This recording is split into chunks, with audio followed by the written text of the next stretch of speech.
बिस्मिल्लाहिर्रहमानिर्रहीम अस्सलातु वस्सलामु अलैका या रसूलुल्लाह वसल्लम अलैका या हबीबल्लाह। आज की अहम तीन खबरों और तजज़िये के साथ मैं तवक्कुल हुसैन और आप देख रहे हैं मेरा यूट्यूब चैनल। इलेक्शन जो 8 फरवरी को होना है, इसके लिए आज तकरीबन 1 महीने से भी कम दिन रह गए हैं और अभी तक किसी सियासी पार्टी ने किसी किस्म के किसी जलसे का भी इनेकाद नहीं किया। और ग्राउंड रियलिटी अगर देखी जाए तो कोई भी सियासी पार्टी इलेक्शन लड़ती हुई नजर नहीं आ रही, ना ही नून लीग, ना ही पीपल्स पार्टी और ना ही MQM, जमीयत उलमा इस्लाम, फजल और रहमान ग्रुप, बाप पार्टी। ये सारे के सारे किसी मसीहा का इंतजार कर रहे हैं कि कहीं से हमें किसी मसीहा की आवाज़ आ जाए और वो ये कह दे कि आप कामयाब हो जाएंगे तो फिर हम मैदान में निकलते हैं। लेकिन अभी तक इनको किसी किस्म की किसी मसीहा की भी आवाज़ नहीं सुनाई दी। और अब आप देख रहे हैं कि मियाँ साहब जो नवाज शरीफ मुस्लिम लीग नून के सरबराह, वो उन्होंने लाहौर में निकल कर भी लोगों से अभी तक वोट की डिमांड नहीं की और लाहौर के किसी हल्के में भी जलसा नहीं किया। अगर कोई हरकत में पार्टी नजर आ रही है इस वक्त मौजूदा हालात में, तो वो सिर्फ और सिर्फ तरीके इंसाफ है। जबकि तरीके इंसाफ का चेयरमैन जेल में बंद है, उससे बल्ले का निशान वापस ले लिया गया। लेकिन आज खुदा खुदा करके पेशावर हाई कोर्ट का दोबारा फैसला आया, जिस फैसले में बल्ले का निशान PTI को वापस मिल गया है। ये बल्ले के निशान से ही पार्टियां इतनी खौफजदा होंगी, तो इमरान खान अगर बाहर आ जाएगा तो फिर कितनी खौफजदा होगी, देखने वाली तो बात यह है। लेकिन बल्ले के निशान का जो खौफ है वो आज उतर गया। वो इलेक्शन कमीशन का फैसला उन्होंने मुअत्तल कर दिया पेशावर हाई कोर्ट में और बल्ले का निशान PTI को मिल गया। अब PTI के जितने भी उम्मीदवार हैं वो बल्ले के निशान के ऊपर लड़ेंगे। अब इनके पास आखिरी ऑप्शन क्या था? इमरान खान के इन्होंने कागज रिजेक्ट कर दिए हैं, मियाँ वाली से भी, लाहौर से भी। ये भी इनकी खाम ख्याली है। अगर इमरान खान इलेक्शन नहीं लड़ेंगे, उनकी पार्टी इलेक्शन में जीत जाएगी, तो फिर दोबारा वो इलेक्शन लड़के फिर कौमी असम्बली का मेंबर बन जाएंगे। ये इन्होंने एक साइड का ये जो भी कर रहे हैं, एक साइड का इंसाफ कर रहे हैं, सिर्फ और सिर्फ नून लीग को, पीपल्स पार्टी को और इसकी इत्तेहादी जमातों को अकोमोडेट किया जा रहा है, जबकि तरीके इंसाफ के साथ जालिमाना सलूक किया जा रहा है। इमरान खान ने जेल में बैठकर ये वाज़ेह कहा है कि हमारा किसी किस्म का किसी भी अदारे के साथ कोई टकराव नहीं है। अदारे हैं तो पाकिस्तान है, अगर अदारे नहीं है तो पाकिस्तान नहीं होगा।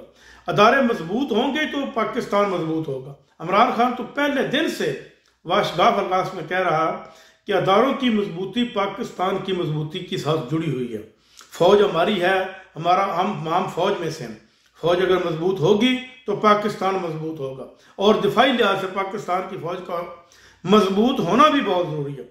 और फौज को मजबूत अगर कर सकती है तो एक मजबूत तरीन जमहूरी हुकूमत आए और वो फौज के ताबन के साथ चले तो फिर फौज हमारी मजीद मजबूत होगी। लेकिन बाहर के जो तरीके इंसाफ है, इसके मंशूर में किसी किस्म का किसी जगह पर नहीं लिखा कि अदालत के साथ टकराव किया जाए, फौज के साथ टकराव किया जाए। फौज भी हमारी है, अदालतें भी हमारी है। इलेक्शन कमीशन अगर कुछ कर रहा है तरीके इंसाफ के साथ तो उसको अदालत में वो चैलेंज करते। इलेक्शन कमीशन को भी हम कायदे मोहतरम जनाब इमरान खान कुछ नहीं कहते।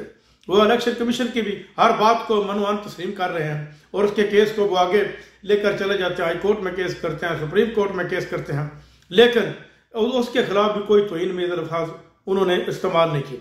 मौजूदा सूरत हाल ये है कि ये नून लीग वाले कहते तो हैं कि ये अवाम हमें वोट नहीं दे रही। अवाम आपको किस तरह वोट दे? महंगाई में अवाम की कमर पिस चुकी है, अवाम को रगड़ा लगा दिया है, महंगाई इस कदर है। अवाम ये एक वाहिद मुल्क है जिसकी इतने सालों की जमहूरियत और इतने सालों के ये लोग काम कर रहे हैं, जिसमें ना अभी भी बिजली है, ना साफ पानी है, ना गैस है, ना पेट्रोल है, ना डीजल है, वो भी इतने महंगे दामों में मिलता है। तो फिर मुल्क तरक्की क्या करे? इस मुल्क आज मौका मिल चुका है अवाम को, अवाम बेदार हो चुकी है। ये जो सियासी नौसरबाज अब तकरीरें कर रहे हैं ना, आकर जलसों में MNA के उम्मीदवार, MPA के उम्मीदवार, ये सियासी नौसरबाज हैं। ये बहुत अच्छी बातें करते हैं, इनकी बातें बहुत लच्छेदार सुनने वाली होती हैं। अब पीपल्स पार्टी ने कहा कि 300 यूनिट तक बिजली फ्री, नून लीग भी कह रही है 300 यूनिट तक बिजली फ्री। जब आप पार्लियामेंट में थे, जब आप पार्लियामेंट चला रहे थे, तो उस वक्त आपके मुंह में खाक थी। उस वक्त बोलते वहां पर बिलावल साहब, आप बिलावल साहब वहां पर कहते कि हम 300 यूनिट तक बिजली माफ करते हैं, लेकिन उस वक्त तो बिजली आपने 17 रुपए से 65 रुपए फी यूनिट कर दी। और आज आप इलेक्शन लड़ने के लिए कह रहे हैं कि बिजली 300 रुपए तक यूनिट माफ की। अब आप सियासी नौसरबाजों की चाल अवाम समझ चुकी है। अवाम को इस वक्त इनकलाब लाने के लिए और पाकिस्तान में तब्दीली लाने के लिए सिर्फ और सिर्फ तरीके इंसाफ का साथ देना होगा। अगर अवाम जोक दर जोक निकले, वोट तरीके इंसाफ को दे, बल्ले के निशान पर मोहर लगाए और फिर अपने वोट की हिफाजत करे। जब तक पोलिंग स्टेशन नहीं बंद होता, पोलिंग स्टेशन बंद हो, उससे अपना रिजल्ट वसूल करे और रिजल्ट वसूल कर वो आगे एक्सटेंड करे, ताकि उनको पता चले कि हमने कितने वोट हासिल किए। लेकिन ये जितने भी सियासी नौसरबाज हैं, इनकी चालों में ना आए। फिलहाल जो वक्त है पाकिस्तान को मजबूत करने का, वो सिर्फ और सिर्फ एक ही है कि तरीके इंसाफ को वोट दिया जाए। अब तक के लिए इतना ही। अपना ख्याल रखिएगा। अल्लाह निगहबान।